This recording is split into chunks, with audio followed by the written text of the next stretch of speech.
सीतारामम एक 2022 की Indian Telugu period romantic drama film है जिसे हनु राघवपुरी द्वारा सह-लिखित और निर्देशित किया गया है। फिल्म में मुख्य भूमिका में दुलकर सलमान, मृणाल ठाकुर और सुमंत हैं।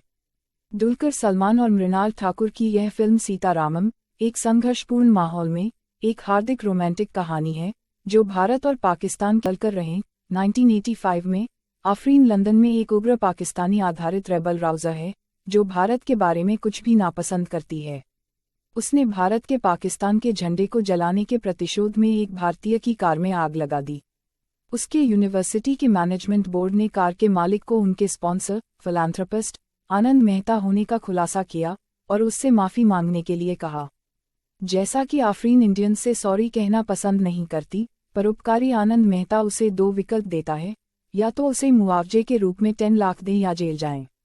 एक जिद्दी और क्षमा न करने वाली देशभक्त होने के नाते वह उसे मुआवजा देने का फैसला करती है और अपने दादा पाकिस्तान सेना के ब्रिगेडियर तारिक से मुआवजा देने के लिए उनसे पैसे लिए जा सकें। हालांकि पाकिस्तान पहुंचने पर उसे पता चलता है कि उसके दादा का निधन हो गया है। अपनी वसीयत में वे आफरीन को भारत की सीता महालक्ष्मी तक एक पत्र पहुंचाने के लिए कहते हैं जो 1965 में भारतीय सेना के लेफ्टिनेंट राम द्वारा अपने प्रेमी सीता महालक्ष्मी को लिखा था। सफलतापूर्वक ऐसा करने पर उनके धन का वारिस आफरीन होगी। हालांकि अनिच्छुक आफरीन उसे पत्र देने के लिए सहमत हो जाती है ताकि वह तारिक की संपत्ति को प्राप्त कर सके। आफरीन सीता की तलाश में हैदराबाद के लिए रवाना होती है, जहां उनके साथ लंदन यूनिवर्सिटी के उनके सीनियर बालाजी भी हैं। वो पते पर पहुंचती है, उसे वो एक महिला कॉलेज होने का पता चलता है। वो 20 से अधिक वर्षों से वहां काम कर रहे सुब्रमण्यम से सीता के बारे में पूछती है। वो आफरीन को बताते हैं कि कॉलेज कभी हैदराबाद के नवाब का शाही महल था जिसे राजकुमारी नूरजहां ने लड़कियों की शिक्षा के लिए दान में दिया था। वो ये भी कहते हैं कि वहां सीता नाम का कोई नहीं था। क्लूलेस आफरीन बिना किसी डिटेल्स के सीता को खोजने में असमर्थ है।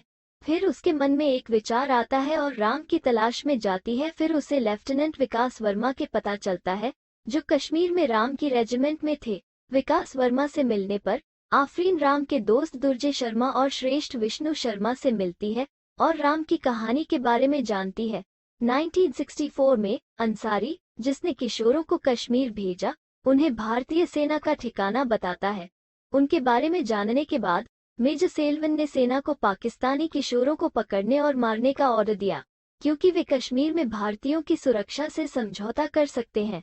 हालांकि उनकी योजना उल्टी पड़ गई, क्योंकि क्षेत्र के कश्मीरी मुसलमानों ने, जो युवाओं को अपना समझते थे, युवाओं को मारने के लिए जिम्मेदार प्रत्येक सैनिक पर हमला किया। यह जानते हुए कि ऐसा होगा, अंसारी कश्मीर में कदम रखता है और कश्मीरी मुसलमानों का ब्रेन वॉश करता है। नाराज मुसलमानों ने अगरता में कश्मीरी पंडितों के घरों में आग लगा दी। यह जानते हुए कि वे अंसारी के प्रभाव में हैं, राम उन्हें रोकने की कोशिश करता है, जहां वो इन्फॉर्मर को पकड़ लेता है और कश्मीरी मुसलमानों को सच्चाई बताता है। सच्चाई जानने के बाद कश्मीरी एक धार्मिक दंगा भड़काने की कोशिश करने के लिए माफी मांगते हैं और आग बुझाने में भारतीय सेना की मदद करते हैं।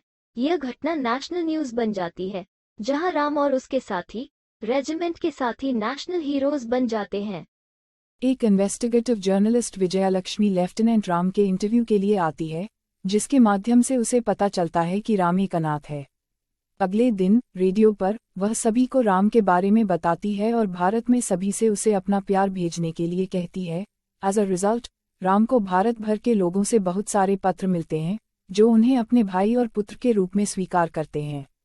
वह यह जानकर बहुत खुश होता है कि उसका एक बड़ा परिवार है और वह उन सभी को जवाब देने के लिए पत्र लिखना शुरू कर देता है।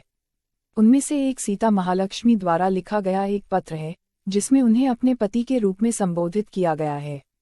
वह हैरान है और रेगुलरली उससे बिना पते के पत्र प्राप्त करता है। एक दिन विकास और राम उसी ट्रेन में बैठते हैं जो सीता के पत्र में दिए गए मिनट डिटेल्स के आधार पर होती है। वह पूरी ट्रेन की तलाशी लेता है और उसे ढूंढ लेता है। वह अपने पत्र में लिखी एक पहेली को दोहराता है ताकि वह उसे पहचान सके। वह उसे अपने दोस्त का लैंडलाइन नंबर देता है और ट्रेन से उतर जाता है। पता चलता है कि फोन 1 हफ्ते से बंद है। सीता दुर्जोआ के घर राम की तलाश में आती हैं। वे मिलते हैं और राम सावधानी से उसकी एक तस्वीर क्लिक कर लेते हैं। सीता बिना पता बताए फिर चली जाती हैं।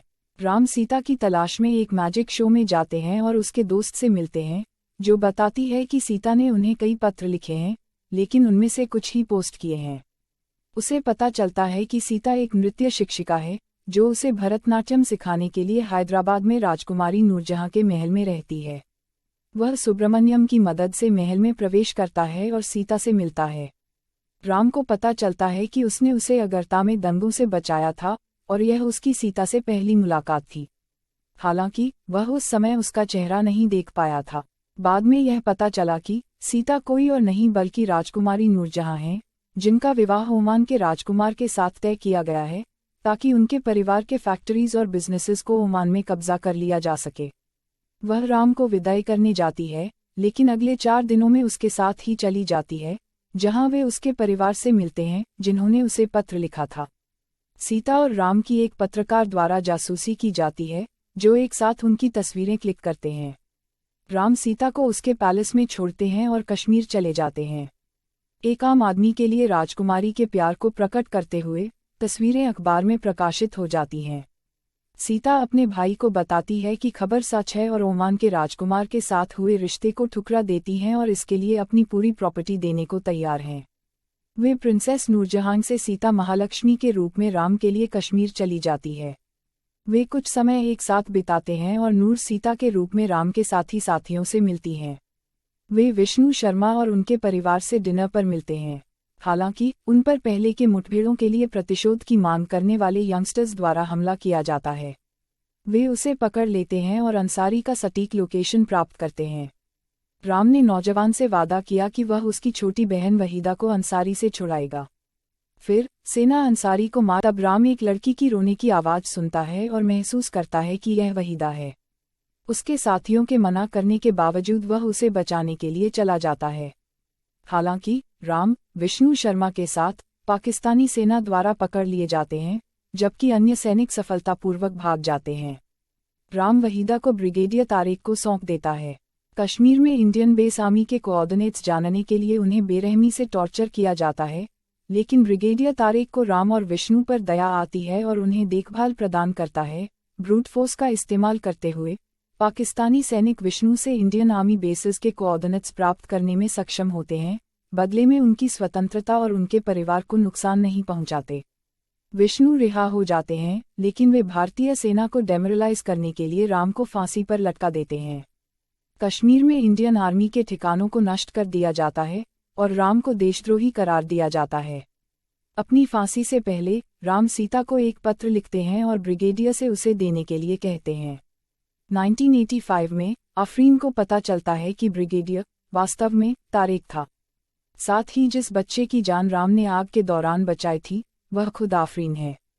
एक बदली हुई आफरीन भारी मन से बालाजी के माध्यम से सीता को पत्र पहुंचाती है, जहां उन्हें राम की बेगुनाही के बारे में पता चलता है और साथ में अखबार की कतरन भी मिलती है, जिसमें princess of Hyderabad Noorjahan being in love with a common man के बारे में है। आफरीन और बालाजी दोनों को एहसास होता है कि राम को सीता की एक मुसलमान के रूप में असली पहचान के बारे में पता था और उन्हें इसकी परवाह नहीं थी। राम की चिट्ठी और आफरीन को सबूत और गवाह के तौर पर विष्णु शर्मा और उनकी रेजिमेंट पर जांच का आदेश दिया जाता है। आउट ऑफ डिस्ग्रेस उसने अपनी सर्विस रिवॉल्वर से खुद को गोली मार ली। आफरीन सीता से मिलती है और वे आफरीन को लेटर पहुंचाने के लिए हार्टफेल्ट धन्यवाद देती हैं। सीता राम की बेगुनाही साबित करने का प्रबंधन करती है और इंडियन आर्मी में उनका नाम और सम्मान बहाल करती है।